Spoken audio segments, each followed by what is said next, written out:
పరిపాలనలో విఫలమైన దావీదు. పరిశుద్ధ గ్రంథం నుండి 2 సమూయేలు గ్రంథము 13వ అధ్యాయం 14వ అధ్యాయం. దావీదు ఇశ్రాయేలీయులందరి మీద రాజుగా నియమింపబడి నీతి న్యాయములతో పరిపాలించడం ప్రారంభించాడు. కానీ క్రమక్రమంగా ఆ విలువలను కోల్పోయాడు. దావీదు పరిపాలనలో విఫలమయ్యాడు. ఎలా దావీదు తన పరిపాలనలో విఫలమయ్యాడో ఈ దినం మనం పరిశుద్ధ గ్రంథంలో చూద్దాం. మొదటిగా దావీదు న్యాయమును బట్టి పరిపాలించక బంధుప్రీతిని కలిగి ఉన్నాడు. చూడండి, 2 సమూయేలు గ్రంథం 13వ అధ్యాయము 21వ వచనం, 14వ అధ్యాయము 1వ వచనం. 13వ అధ్యాయంలో అమ్నోను తామారును బలాత్కారం చేసినప్పుడు అతడు చేసిన తప్పును బట్టి అతన్ని శిక్షించాలి. కానీ దావీదు అలా చేయలేదు. అతడు సంగతి విని రౌద్రము తెచ్చుకున్నాడే తప్ప ఎటువంటి శిక్షను విధించలేదు. కారణం ఏమిటంటే అమ్నోను తన కుమారుడు. అమ్నోను చేసిన దానిని మనసులో పెట్టుకుని అబ్షాలోము అమ్నోనును చంపివేశాడు. అయినప్పటికీ అబ్షాలోముకు శిక్ష విధించక అబ్షాలోము మీద ప్రాణం పెట్టుకున్నాడు. కారణము అబ్షాలోము తన కుమారుడు. న్యాయము ఎవరికైనా ఒకటే, కానీ దావీదు తన కుటుంబ సభ్యులు తప్పు చేసినప్పుడు వారిని దండించలేకపోయాడు. ప్రియ సహోదరి సహోదరుడు అంటున్నారా, దావీదు తన కుటుంబ సభ్యులు తప్పు చేసినప్పుడు వారిని దండించలేదు, వారిని శిక్షించలేదు. దావీదు న్యాయమును బట్టి పరిపాలించక బంధు ప్రీతి కలిగి ఉన్నాడు అని 2 సమూయేలు గ్రంథం 13 అధ్యాయము 21వ వచనం, 14వ అధ్యాయము 1వ వచనంలో మనం చూస్తూ ఉన్నాం.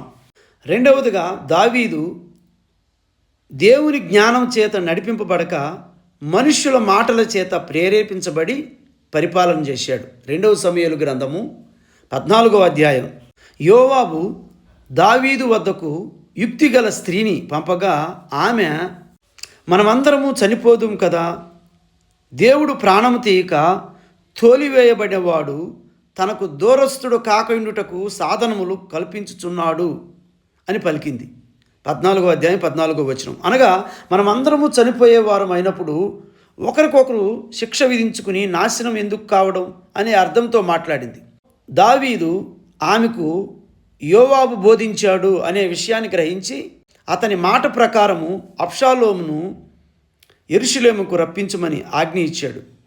దావీదు ఈ విషయంలో దేవుని ఆలోచన గ్రహించక మనుషుల యొక్క ఆలోచన ప్రకారంగా నిర్ణయం తీసుకున్నాడు. గమనించారా ప్రియ సహోదరి సహోదరులారా, రాజు అయ్యుండి దేవుని నడిపింపు ఉండాల్సినటువంటి దావీదు మనుషుల ఆలోచన మేరకు నిర్ణయాలు తీసుకుని మనుషులు మాటల ప్రకారం మనుషులు దేని చేత ఎలా ప్రేరేపించబడ్డారో వారి ప్రేరేపించిన రీతిగా పరిపాలన చేశాడు.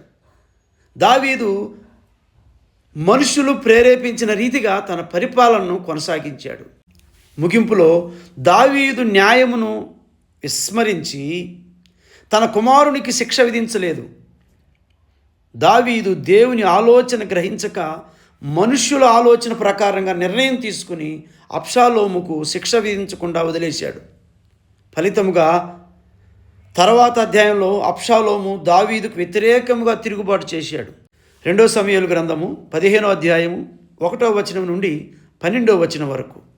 మన జీవితాల్లో కూడా న్యాయమును అనుసరించే వారంగా దేవుని ఆలోచన బట్టి నడుచుకునే వారంగా ఉండాలి. లేదంటే నష్టాన్ని పొందుకుంటాము. దేవుడు ఈ కొద్ది మాటలు దీవించునుగాక. ఆమెన్.